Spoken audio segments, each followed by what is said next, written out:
Today I'm going to take you to hard mode and show you some of our triples with the teams in the World Championship warm-up. So let's dive in and see how strategies work in hard mode. Alright, here we are, and guys, I'm going to show you the strongest strategy in the hard mode that is really viable and working basically best for everyone, I think, because obviously there are still root riders that can work and it depends on the base, but obviously our team came up with this Rocket Loon army most of the time and we managed to get a few triples with it. And this approach is working a lot better, obviously, again, as I said, base depending, because you can see very heavy bases. And oh my days, look at that Warden Fireball. Now he's gonna get all the things in the core of the base. But notice, he doesn't have any army anymore. Like, there is no army. It's just heroes and of course those early Rocket Loons. Even right now, he still needs to take down this entire area. But what he does is a simple blimp with a Rocket Loon to test for it.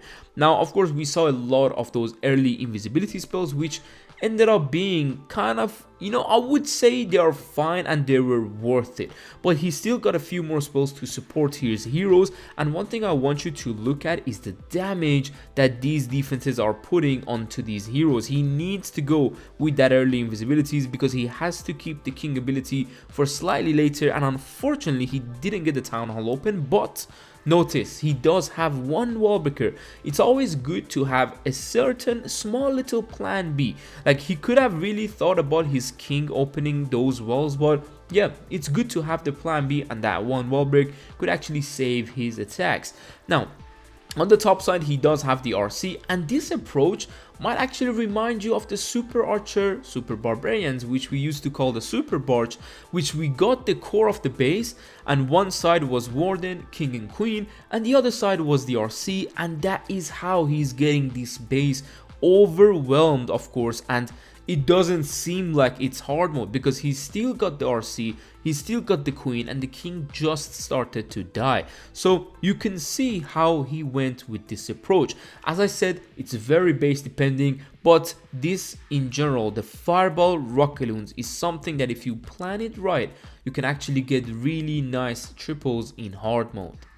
So on the next attack, we do have another Rage Tower, which is very toxic to go through with your Root Riders or your Dragon attacks. And it's something that, yeah, you can see the Teslas, how they used to put it, like they want to drag your Royal Champion charges into the sides. So it's a very good layout in general for some of those meta strategies. Now here is Pitanic kind of trying his best to get those early funnels from both sides and going with a nice fireball. Now this one won't have the same value as the last, but look at that, it's still very good one, and it actually makes the base, again, no core, there is no core left, but still look at the damage that is left on the other side of the base. So what he does is leaving his king and queen and kind of warden to decide which side of the base they want to choose, and once they do, he is going to go in with some balloons on the other expo, so he gets through them and can go ahead with that nice Sui. Again, it looks like those Super Barch attacks, right? Like you get the core and the heroes just go from the sides, and it's very enjoyable to watch, obviously, and it needs to be planned perfectly. Okay, so wallbreaker for these expos, he doesn't have another wallbreaker because he noticed the expo is a bit deeper into that compartment, which means the wallbreaker will actually open that wall as well. Going with that blimp, and because he didn't invest too many spells for the core, he has a clone spell, which in this case he's going to be able to get the town hall, get that value, and also make sure the heroes stay alive for longer time. Now he's going in with the RC. As we saw on the last attack, the rocket spear is one of the best strategies, equipments for RC in any strategies, and it's really good because you don't go into the damage with the Royal Champion with these side approaches. Like what he's doing, let me explain it and break it down. He's going from further away from the defenses to take down a base. He's not diving into any damage. Like you saw with the main damage of this base being the core, he got it with the fireball from like 10 miles away. And then the other main damage was the town hall and the monolith with the spell tower, which was the poison. and he got it with a blimp without heroes reaching it. The other side, which was the enemy hero and 3 major defenses, he got it with the rocket spear. He didn't go into the damage, and this is one of the key things in the current hard mode to learn and do, because obviously if you go into the damage, you might not come out alive. It's toxic, obviously, these bases, and if the base is designed really good and really spread out with those major defenses, that is when the fireball will become a useless ability, and obviously other strategies like the dragons will come, which I will show in a second.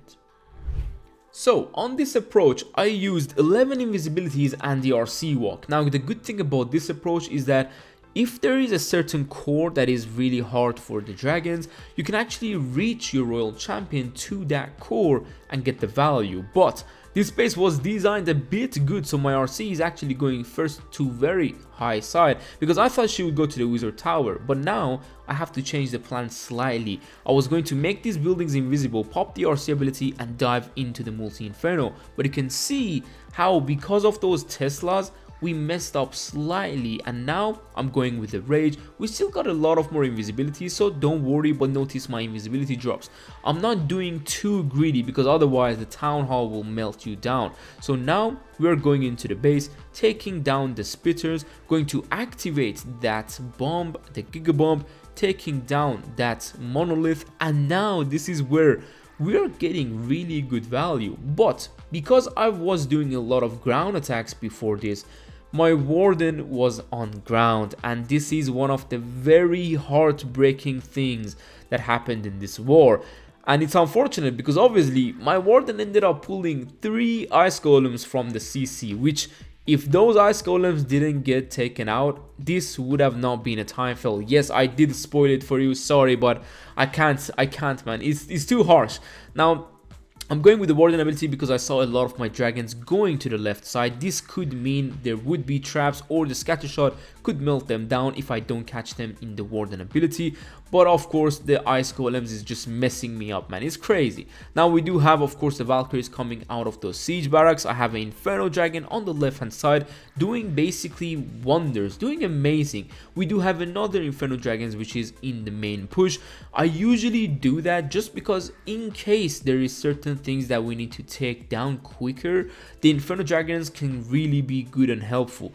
Now the Minion Prince, yes, it's getting cooked a bit. Maybe the ability was too early, maybe I could have kept it in, maybe, but still this attack comes down to time because obviously we pulled 3 ice golems. But you can see the damage is there, like everything starts to die out when you reach the core if you have no plan for the sides and also the back end of the base. On the last 2 attacks we saw how the back end and of course every side of the base was planned, but this one is where you can see the spam works nice, but you need a very good funnel, and that comes with the very good RC charge. And of course it's not really going to be baitable, you can still make sure you make some surprises to the enemy, but yeah, with good air traps there is going to be no way the dragons triple. But this way you can see we are going to make a time fail, and unfortunately I actually did 3 time fails on yesterday's world's warm-up. It's very unfortunate, I wasn't lucky enough to get those triples, but this is how the dragon army works. So let's move on to our final attack. Now I told you I'll bring you a Root Rider approach, and this exact army, obviously not the exact because you change certain things depending on the army. Sometimes you may not need 1 or 2 wall breakers, and sometimes you may need more headhunters, but obviously the army is the recall royal champion charge into Root Riders.